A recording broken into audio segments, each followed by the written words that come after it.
Hi, I'm Frank Henelot, the director of Basket Case, and I'm here with my good friend...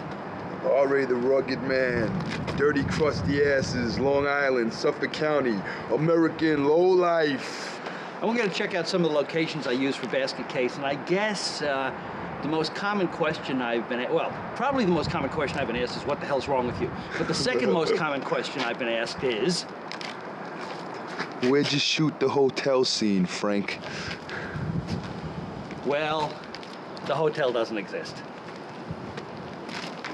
All right, we're on Franklin Street in downtown Manhattan now, and we're looking for the exterior of the Hotel Broslin. Now, most of the interiors were done on tiny little sets on 18th Street at the home of our friend Eustace Nichols. Somewhere down here it is. This is the actual exterior of the Hotel Broslin. And, let me see if we can get in. It's locked. If you can look in there, you can see the elevator. That was the hotel manager's desk. We just jammed the elevator doors and we built that little fake set there. But I'd like to see if we can get in. Hello? Hey, how you doing? Listen, we're shooting a documentary on Basket Case in the lobby. Is there any way we can buzz the thing for us? Who are you looking for? Just the lobby. The lobby. Give me some names. Who are you looking for? No, we had shot a film here 20 years ago, Basket Case. We have the camera crew. We just want to shoot the lobby real quick. I'm not the owner of the building. Yeah, I but can't it's do not anything no about that. it's not And no also, problem. I can't buzz you in. Yeah, but it's not a problem. You'll have to talk to Why don't you have come? to buzz. Why don't you come down and meet us or something? Look, we're legit. I'm sorry, there's nothing I can do about it. Yes, there is. There's something called pushing your button. What? It's called pushing the button. That's all you got to do, buddy. I cannot buzz you in. Yes, you can. We don't have that type of system. What do you mean? Even if we What did, if your friend was coming to see you? I cannot let you in the building. Well, You need to what if talk I was to your? What if I was? the new owner of the Yeah, building? but listen. Hello. All right, skip it. You know, skip it. Hey, hey. Thomas Wolfe was right. We're on Hubert Street, off Hudson, and this is where we hung the Hotel Broslin sign from. Now, Kevin Van Henrick lived on the second floor of this building here. So we just took our neon sign that we had made and we mounted it right to the fire escape up there. And then we took Kevin Van Henrick and we mounted him to the sign up there. What we did is we came in with a van and we had we built a little wooden platform and stages from the landing dock here up to there. And then once Kevin was literally bolted to the sign, then we took the wood away and he just hung up there for, you know, like an hour or two while we shot him screaming and yelling and all that other stuff. So, all right, so that's that location. But while we're still here on Hubert Street, we have a little special treat for you Basket Case Marco Ferreri fans. Marco Ferreri. So come down here. King Marco. Yeah, we got this scene right here. Bye Bye Monkey, if you've seen it, with Gerard Depardieu, Marco Ferreri. This is the opening scene when he's this is his apartment here where he stayed. Mr. Marco Ferreri, right here. Yeah. This is the master. He did Le Grand Bouffe, Bye Bye Monkey, which was here, and Tales of Ordinary Madness with Ben Gazzara, one of the best movies ever made. Isn't that great? Basket Case and Marco Ferreri on the same block. Bloodshed. All right, onward. Now, probably the strangest location we filmed at was right here beneath 9th Avenue at 14th Street, which is now the notorious Hellfire S&M Club. But back then it was just a big, gigantic pit beneath 9th Avenue, and Joe Clark, who plays the little Irish guy, knew we needed a bar location, so he suggested he could get us into this place. And it was so large that in addition to filming the scene with Kevin and Beverly, I thought, let's also film all the basement scenes down here where we kill Daddy. So, Yo, we couldn't get into that spot where we, in Franklin, but I bet you we'll get into this place, man. All right.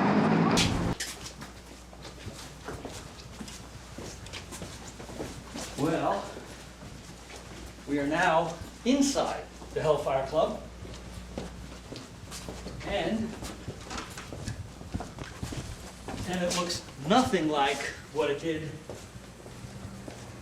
when I was here 20 years ago to film the scene. First thing I notice is it's only a fraction of how big it once was. This used to be really, really, really huge. And I think further back there is where we filmed Killin' Daddy. And over here, this is all closed off now, but we were filming all this. This extended way further back because I know we were filming underneath 9th Avenue. But basically, in general, I don't recognize anything. I don't recognize anything from 20 years ago.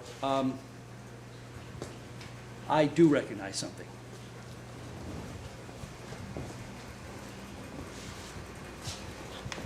Joe! Hey, Frank. Hey, how you doing, Joe? Sit down. Oh my God, Joe Clark, Brian Mickey O'Donovan. All right, Joe. So, what was it like getting torn apart by a little rubber monster? It's beautiful. As long as it wasn't real. Yeah, you had it the worst, man. We really. Yeah, We coulda- squirting that sweet stuff into my mouth. That blood. I was in the hospital, and When were you in the hospital? Oh, this is about 7 or 8 years ago. Oh, okay. What's the name of that hospital out there in Queens? And anyway, one of the nurses recognized me, and she said, "You were in the basket case. You got killed, and you're still here." Well, I thought it was funny. Yeah, really. Well, and have you seen Charles Stanley at all? Poor Charles passed on. He did. Yeah, he's When was that? About 5 years ago. Okay. All right, so I'm sorry to hear that. It would have been great to get a whole reunion going down here, you know. But, Yeah. but I didn't know you were in town. Last I heard, you were in Ireland. That's as far as I knew. That's 2 years ago. Oh, well, all right, so you're looking great, Joe. You don't look like you've aged 20 days, let alone 20 years. It don't seem 20 years to me. No, well, why? It's because you live a wild, active life, huh? That Johnny Walker Red. You know, they have a genie in the bottle. Uh-huh. Well, I have little Johnny Walker Red in the bottle, and he knocks the hell out of me. Well, it's working. It's working. And I'm here now with Lenny. He's the manager of the Hellfire Club. And Lenny, it doesn't seem as large as it once. No, it isn't. You know, years ago it was a dirt floor, milk boxes around the bar that you could stand on so you didn't have to be in the mud. But, you know, it all had a very funny ending. You know, when we had to prove we were here at one point back around 91, we used to film the basket case because the columns were here. Well, who'd you have to prove this to? The city. That, you know, we were pre-existing, and we could count the columns, both in your film and in the film Cruising, and by the location of the columns and everything else, it proved we were here. Why did you have to prove you were here? Was it they? It was after the Happy Land fire in '91 that they came up with new codes, and people so had to it's- prove prior existence. Oh, it's a zoning code. Yeah. So, okay, so basket case is like the patron saint of sex clubs. Yes. Safe sex clubs today. Safe sex clubs, I meant that, okay. By the way, fine. Frank, the flag is belonged to Cruising. This is a prop from Cruising? Yes. Prop from Cruising. Oh, all right, okay. Yeah, because I remember when we shot basket case in here, there was, You had the big handcuffs with it. the handcuffs were hanging up, Right. and there was a sling. The sling is right over there. Oh, yes, okay. If it could only talk. Oh, and then didn't you tell me we left the buzzsaw here? Yes, the buzzsaw we put over the doorway because there used to be a shed on the street, and you came into the shed and then went down the stairs, and there was an overhang in the shed. And as you were walking down the stairs, you actually went under the buzzsaw. Somebody eventually stole it. Oh. Well, all right. Well, thanks, Lenny. I mean, Thank you. Hey, you got to do something for your fan base out there. You got to say your favorite line from the movie. You got to say. Here. I'll tell you what. You got when I say action. You got to look right in the lens, and you've got to say, with everything you've got, all alone in this cold, cruel world. Oh yeah, the way. Okay, all right. I should have my drink in the the can. Well, we'll listen, forget about it. Okay, all right. Just you know, remember how good it tasted. Now, all right. Now, you just look right in the camera. Ready? And everything you've got. And action. All alone in this cruel world. Not quite. All alone in this cold, cruel world. I got the cold. All right, ready? We're gonna take two. Ready? All right, ready. All right, and everything. All alone in this. Okay, ready? And action. All alone in this cruel, cold world. I know I said it ass with. Yes. Okay. We'll do it. You know, maybe we should get the cue cards again. Yeah, I think so. One more time. All right. All alone in this cold, cruel okay. world. Okay, ready? And action. All alone in this cold, cruel world.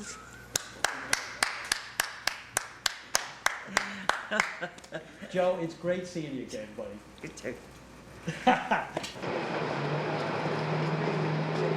Okay, now behind me is the home where the heroine was menaced by the Donald Duck Killer in Lucio Fulci's The New York Ripper, which, like Bye Bye Monkey, has absolutely nothing to do with Basket Case, but what the hell. We're a block away from my apartment. We were walking past. Hey.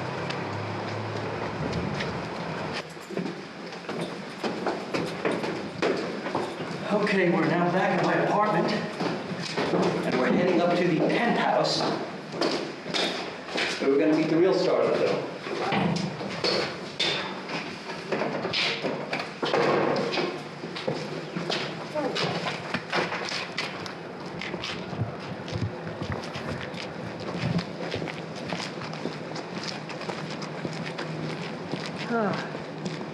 And there he is, sitting on his little royal throne.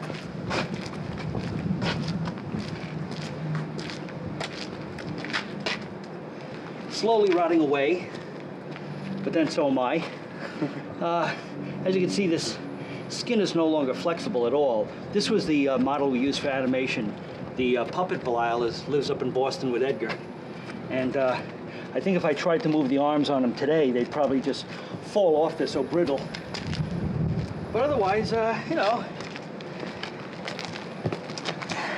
this one also was the one that used to have the eyes light up, but the last time I turned him on, he has wires and stuff inside, and the last time I turned him on, the eyes didn't light up, and all it did was smoke came out of the eyes and the ass, so I figured his days of eyeball glowing are quite over.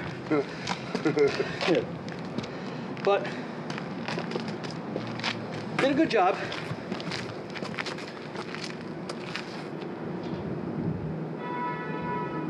Okay, and this is the Belial's right hand, or at least what remains of it. It has shrunken, and it's also rotted over the years, so I can no longer put it on and attack children. And this is one of the actual surgical masks that were given out when the film was released by Rugged Films, which of course has no connection with Rugged Man. And these are two Japanese glow-in-the-dark Belials that was released for Basket Case 2. And my sister used to put these on her Christmas tree every year. They were also in red, white, and blue, which I think is so American. And this is a little baby Belial that was used in Basket Case 3, which, Basket Case 3, what were we thinking? And this here is a gushed baby Belial after it was sat on. Now here is a bottle of Basket Case blood that I've had in my refrigerator for the past 20 years. And I'll, come here. All right. And I think you'll see it's probably still, oh, look at that. Oh, that is beautiful stuff, isn't it? Look at that. Oh. Bloody wrist. Oh, lovely. Oh, man. Oh, that is just... Well, this has really turned into be quite an anti-documentary, hasn't it? Well, that's it for me. Buy his record. Yeah, R.A. the Rugged Man. American Lowlife. Die, Rugged Man, die. Priority Records this year, bitches. And we'll see you later.